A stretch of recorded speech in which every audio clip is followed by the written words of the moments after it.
श्री स्वामी समर्थ. नमस्कार मंडळी. 5 फेब्रुवारी 2026 रोजी गुरुवारी आलेली आहे माघ महिन्यातील संकष्ट चतुर्थी. आपल्या हिंदू धर्मामध्ये प्रत्येक महिन्याच्या प्रत्येक तिथीला आणि दिवसाला विशेष महत्त्व आहे. पंचांगानुसार संकष्ट चतुर्थी प्रत्येक महिन्याच्या शुक्ल पंधरवाड्याच्या चौथ्या दिवशी भक्ती आणि श्रद्धेने साजरी केली जाते. हा दिवस गणपती बाप्पाला समर्पित असतो. या दिवशी गणपती बाप्पाची विधीपूर्वक पूजा केल्याने जीवनातील अडथळे दूर होतात, अशी धार्मिक श्रद्धा आहे. या दिवशी बाप्पाची भक्ती पूर्ण दिवस उपवास करून कुटुंबामध्ये सुख शांती नांदावी म्हणून प्रार्थना देखील करतात. धार्मिक श्रद्धेनुसार या दिवशी गणपती बाप्पाची पूजा केल्याने जीवनातील कष्ट कमी होतात आणि कुटुंबात आनंद येतो. माघ महिन्यात येणारी संकष्ट चतुर्थीला दुरुच्या प्रिया संकष्ट चतुर्थी असे म्हणतात. या महिन्यात गणपतीची पूजा केल्याने सनातन सुख आणि आर्थिक लाभ मिळतो. तसेच ग्रहाचे अशुभ प्रभावापासून रक्षण होते. या दिवशी गणेशाची पूजा केली की जीवनातील सर्व अडचणी, समस्या आणि संकटे दूर होतात. गणपती बाप्पा आपल्याला संकटापासून मुक्त करतात. असे म्हणतात की या दिवशी बाप्पाची विविध पूजा करून व्रत केल्यास बाप्पा प्रसन्न होतात व आपल्या मनोकामना पूर्ण होतात. गणपती बाप्पाला बुद्धीचे देवता म्हणतात. यामुळे विशेष विद्यार्थ्यांनी या दिवशी बाप्पांचं दर्शन घेणे त्यांच्यासाठी लाभदायक ठरते आणि आपल्याला या व्रतामुळे जीवनातील अडचणीवरती विजय मिळवता येतो. जर आपल्याला काही समस्यांना सामना करावा लागत असेल तर या दिवशी उपवास करा आणि गणेशाची पूजा करा. त्यामुळे आपल्याला उत्तम फळ मिळू शकतं. याशिवाय या दिवशी घरात सुख, समृद्धी, शांती आणि आर्थिक फायद्याचं वातावरण निर्माण होईल. या दिवशी गणपती बाप्पाला दुर्वा व जास्वंदीचं फूल वाहून पूजा करतात आणि मोदकाचा नैवेद्य देखील दाखवतात. मात्र उपवास सोडताना चंद्राचे दर्शन करूनच पारण करावे लागते, अन्यथा व्रताचे पूर्ण फळ मिळत नाही. संकष्ट चतुर्थीच्या दिवशी सूर्योदयाची वेळ रात्री 9:35 आहे. यावेळी चंद्राचे दर्शन घेऊन दुधाने व जलाने चंद्राला अर्घ्य द्यावे, त्यानंतरच व्रत सोडावे. गणपती बाप्पा आपल्या सर्व इच्छाही पूर्ण करतील आणि म्हणूनच धार्मिक आणि आध्यात्मिक दृष्टिकोनातून ही संकष्ट चतुर्थी अत्यंत खास आणि महत्त्वाची मानली जाते. या दिवशी काही खास सेवा आणि उपाय देखील केले जातात. आजच्या व्हिडिओमध्ये आपण एक अतिशय असा प्रभावी उपाय पाहणार आहोत. त्याचबरोबर आपण 2 तासाच्या राहू काळाबद्दल देखील मी तुम्हाला सांगणार आहे. अचूक शुभमुहूर्त कोणता आहे, संकष्ट चतुर्थीचं महत्त्व काय आहे, पूजा मांडणी कशी करायची, शुभमुहूर्त कोणता आहे, 5 फेब्रुवारीला काय करावे, काय करू नये, गणपती बाप्पा असल्याचे 5 लक्षणे, आपल्याला एक अत्यंत प्रभावी उपाय देखील करायचा आहे.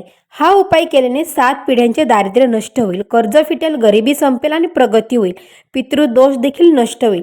त्यामुळे तुम्ही हा व्हिडिओ शेवटपर्यंत नक्की पहा. चॅनलवरती जर तुम्ही नवीन असाल तर आपल्या चॅनलला देखील सबस्क्राईब करून ठेवा. बेल आयकॉनला प्रेस करायला अजिबात विसरू नका. जेव्हा कधी मी नवीन व्हिडिओ अपलोड करेल त्याचं सर्वात अगोदर नोटिफिकेशन तुम्हाला पडेल आणि तुम्ही एकही व्हिडिओ मिस करणार नाही. आणि कमेंटमध्ये गणपती बाप्पा मोरया लिहायला विसरू नका, जेणेकरून घरावर आणि कुटुंबावर गणपती बाप्पाची कृपाही नक्कीच राहील. माघी चतुर्थीला गणेश जयंती का म्हणतात? कारण याच दिवशी गणेशाच्या लहरी पृथ्वीवर सर्वाधिक प्रमाणात येतात.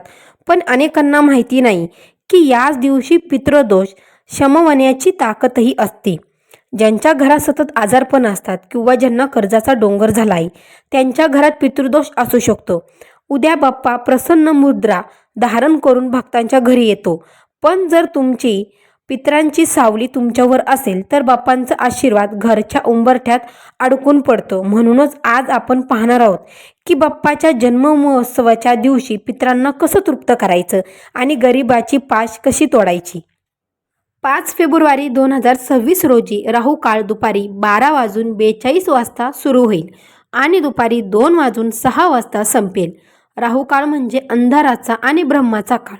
या काळात तुम्ही केलेली कोणतीही सात्विक पूजा राहू गिळकृत करतो. तुमच्या प्रार्थनेत अडथळे येतात. शास्त्रामध्ये सांगितलं गेलंय राहू काळात दिवा लावण्याने घरात नकारात्मक ऊर्जा वाढते. यामुळे पती पत्नीत अचानक वाद होतात. धंदा व्यवसायात आलेली संधी हुकते. तुमचं नशीब तुमच्या विरोधात उभा राहतं. म्हणूनच या 2.25 तासात चुकूनही देवासमोर हात जोडू नका किंवा नवीन पूजा मांडू नका किंवा नवीन वस्तू खरेदी करू नका. त्याचबरोबर शुभमुहूर्त काय आहे, तर उद्या राहू काळ टाळून बाप्पाला प्रसन्न करायचा मुहूर्त कोणता, तर हे नीट समजून घ्या. अमृतकाळ, सकाळची वेळ म्हणजेच की सकाळी 7:34 ते 9:04 ही वेळ मंत्र साधनेसाठी सर्वोत्तम आहे.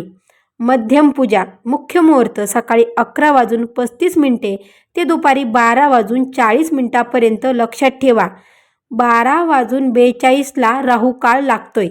त्याआधी तुमची पूजा, आरती आणि नैवेद्य उरका. त्याचबरोबर चंद्रोदय वेळ रात्री 9:35 यावेळी चंद्राचे दर्शन घेऊन दुधाने व जलाने चंद्राला अर्घ्य द्यावे. त्यानंतरच व्रत सोडावे.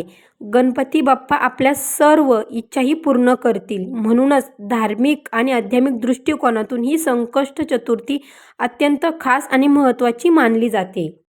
यावेळी संकष्ट व्रत चंद्राला अर्घ्य दिल्याशिवाय पूर्ण होत नाही.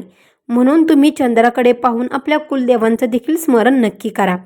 सिद्ध पूजा मांडणी आणि त्या चुका, म्हणजेच की तुम्हाला पूजा मांडणी करताना कोणत्या गोष्टी अजिबातच विसरायच्या नाहीयेत. तर बघा, म्हणजे कोणची चूक तुम्हाला टाळायची आहे, तर लाल पाटा म्हणजेच की पाट्यावर लाल वस्त्र अंथरा. त्यावर तांदळाच्या राशीवर बाप्पाला नक्की स्थापित करा.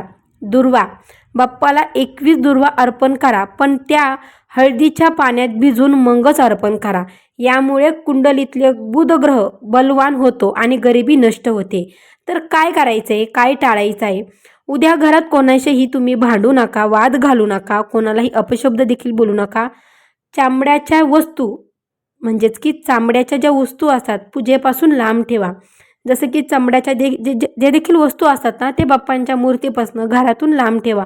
मांसाहार टाळा, अन्यथा बाप्पाचा आशीर्वाद कोपेत बदेल. त्याचबरोबर जर तुमच्या घरामध्ये बाप्पा आहेत, तुम्हाला जर काही संकेत मिळत आहे, तर बाप्पांचे संकेत तुम्हाला कसे मिळतात, तर बघा, बाप्पांनी तुमची हक ऐकली हे कसे ओळखायचं आहे ते देखील मी तुम्हाला सांगणार आहे. पूजा दरम्यान अंगावर रोमांच उभा राहणे, म्हणजेच की आपण त्याला बोलतो काटा येणे.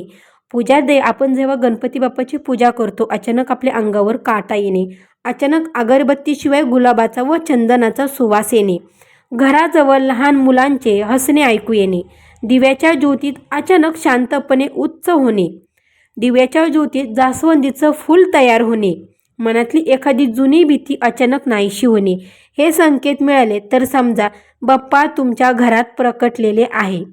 त्याचबरोबर एक अत्यंत प्रभावी उपाय, 7 पिढ्यांचे दारिद्र्य संपवते. फक्त हा उपाय आपल्याला करायचा आहे. जर तुम्ही हा उपाय केला नाही तर आयुष्यभर पछतावा होईल. हा उपाय कुणी करायचा, कोणत्या वेळेत करायचा, कसा करायचा हे देखील मी तुम्हाला सांगणार आहे. त्याचबरोबर बघा, भरपूरांच्या आयुष्यामध्ये संकटे येतात. कोणाच्या आयुष्यामध्ये असे संकट येतात की मागं घ्यायचं नाव घेत नाही, आलेला पैसा घरामध्ये अजिबात टिकत नाही, लेकरांची बुद्धी कुठेतरी मागे पडते, घरामध्ये पैसा टिकत नाही, आजारपणं घरामध्ये पूर्ण झालेले आहेत, आपले सासू सासरे आई वडील पूर्णपणे आजारामध्ये गुंतलेले आहेत, घरामध्ये मन लागत नाही, दिवाबत्तीच्या टायमाला घरामध्ये भांडणं होतात. तर त्यांच्यासाठी हा उपाय आहे. त्यांनी हा उपाय आवर्जून करा, कारण की गणपती बाप्पा तुमचे सर्व संकटे नाहीसे करणार आहेत. 7 पिढ्यांचं दारिद्र्य तुमचं देखील नाहीसं करणार आहेत. तर सर्वप्रथम तुम्हाला माघी संकष्ट चतुर्थीच्या दिवशी सकाळी लवकर उठायचं आहे, अंघोळ करायची आहे. अंघोळ झाल्याच्या नंतर तुमचा उंबरठा जो आहे तर तो पाण्याने स्वच्छ धुवून घ्यायचा आहे. उंबरठा लिंपण करायचा आहे. घरामध्ये विविध पूजा देखील करायची आहे. गणपती बाप्पाची देखील पूजा करायची आहे. धूप, अगरबत्ती, दिवा सर्वात अगोदर प्रज्वलित करायचा आहे. घरामध्ये एक प्रसन्न वातावरण निर्माण करायचं आहे. त्याचबरोबर अंघोळ झाल्यावर तुम्हाला शमीचे झाडाचे किंवा जर तुमच्याकडे शमीचं झाड नसेल किंवा तुमच्या दारामध्ये शमीचं झाड नसेल किंवा कुठेही जर तुम्हाला शमीचं झाड भेटलं नाही तर पिंपळाचं एक अखंड पान आणा. पान तोडताना पानाला म्हणजेच की झाडाला सांगा तुमची इच्छा. झाडाला तुम्हाला सांगायचं आहे की मी हे का तोडतोय. आधी सर्वात अगोदर तुम्हाला माफी मागायची आहे. माफी मागितल्यानंतर तुम्हाला शमीच्या झाडाला किंवा पिंपळाच्या झाडाला सांगायचं आहे की मी हे का पान तोडतोय. तुमची एखादी इच्छा सांगायची आहे. माझं अडकलेले कामं पूर्ण होऊ दे. माझ्या घरामध्ये जे काही अडीअडचणी चालू आहेत, कर्जबाधा आहे, जे काही घरामध्ये नजरबाधा आहे, मुलाबाळांचं शिक्षणामध्ये अडचण येतं, जे काही तुमच्या इच्छा आहेत तर त्या तुम्हाला अडचणी ते देखील सांगायचं आहे. सांगताना तुम्हाला हे पान देखील तोडायचं आहे. पान तोडल्यानंतर तुम्हाला काय करायचं आहे, पान तोडताना तुम्ही माफी देखील मागू शकता. त्यावर अष्टगंधनाने किंवा चंदनाने आपल्याला अनामिका बोटाने श्री लिहा. हे पान बाप्पाच्या चरणाशी ठेवा आणि 7 वेळा संकष्टनाशन स्तोत्र वाचा. रात्री पूजा संपल्यावर हे पान आणि त्यासोबत 1 रुपयाचं नाणं आपल्या तिजोरीत किंवा पाकिटात ठेवा. त्याचबरोबर हा उपाय तुम्ही शुभमुहूर्तावर जो मी सांगितला आहे तेव्हा तुम्ही करू शकता. अशुभ मुहूर्त म्हणजेच की राहुकाळ टाळा. संध्याकाळी दिवाबत्तीच्या टायमाला जरी केला तरीही चालेल, फक्त आपल्याला राहुकाळ टाळायचा आहे. त्याचबरोबर हा उपाय तुमच्या पितृदोषाला संपेल आणि लक्ष्मीला तुमच्याकडे खेचून आणेल. तुमच्या 7 पिढींनी जे पाहिलं नसेल ते ऐश्वर्य तुम्हाला मिळेल. भक्तीला शास्त्रदाची जोड असेल तरच चमत्कार घडतात. हा व्हिडिओ फक्त माहिती नाही तर हजारो कुटुंबांना संकटातून वाचवण्याची संधी आहे. हा व्हिडिओ तुमच्या मित्रपरिवारांना नक्की शेअर करा, जेणेकरून ते राहू काळाच्या संकटात अडकणार नाही. कमेंटमध्ये गणपती बाप्पा मोरया लिहायला विसरू नका. बाप्पा तुमचं सर्वांचं मनोकामना पूर्ण करो. जय गणेश. गणपती बाप्पा मोरया. श्री स्वामी समर्थ.